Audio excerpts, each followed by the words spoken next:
Babasaheb doctor BR Ambedkar పేరుని అడ్డుపెట్టుకుని రాహుల్ గాంధీ చేస్తున్న విధ్వంస రాజకీయాలు మానుకోవాలని పలువురు బీజేపీ నేతలు డిమాండ్ చేశారు. కాకినాడ జిల్లా బీజేపీ ఎస్సీ మోర్చా ఆధ్వర్యంలో కాకినాడ నగరంలో ఈ మేరకు భారీ ఆందోళన నిర్వహించారు. బీజేపీ పార్టీ ఎస్సీసెల్ జిల్లా అధ్యక్షుడు ఏడిద కృష్ణ ఆధ్వర్యంలో నిర్వహించిన ఈ కార్యక్రమానికి ఉమ్మడి తూర్పు గోదావరి జిల్లా పార్టీ మాజీ అధ్యక్షుడు నర్సాపురం ఇన్ఛార్జ్ ఎనిమిరెడ్డి మాలకొండయ్య, నగర కన్వీనర్ గట్టి సత్యనారాయణ ముఖ్య అతిథులుగా విచ్చేశారు. ఈ సందర్భంగా కాంగ్రెస్ నేత రాహుల్ గాంధీ దిష్టిబొమ్మను దగ్ధం చేశారు. అనంతరం వారు మాట్లాడుతూ కాంగ్రెస్ పార్టీకి ప్రజలే చర్మగీతం పాడుతారని హెచ్చరించారు.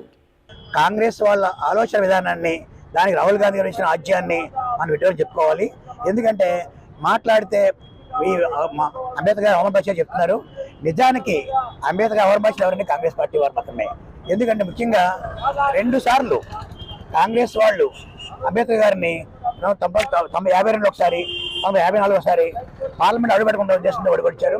అలాగే 65 ఏళ్ళ పాలనలో కూడా కాంగ్రెస్ వాళ్ళు అంత భగవన్ వ్యక్తిని కొనికి భారతరత్న ఇవ్వడానికి ఆలోచన చేశారు. కేవలం భారతరత్న అవార్డు ఇచ్చింది కూడా బీజేపీ వాళ్ళు మాత్రమే. నిజంగా బీజేపీ ఎప్పుడు కూడా మంచి వ్యక్తిని అవమానపరచదు. అందులో అంబేద్కర్ లైఫ్లో వచ్చిన కారణం ఏంటంటే ఆయన వచ్చిన మన బీజేపీ వచ్చిన వాళ్ళ తర్వాత బీజేపీ వాళ్ళు మాత్రమే ఆయనకి భారతరత్న అవార్డు ఇచ్చి ఆయన గౌరవించారు. అదేవిధంగా మోడీ గారు వచ్చిన తర్వాత ఆయన నడయాడిన 5 కేంద్రాలు కూడా గుర్తించి ఒక పంచ కేంద్రం ఆలోచన చేసిన వ్యక్తి బీజేపీ వాళ్ళు మాత్రమే.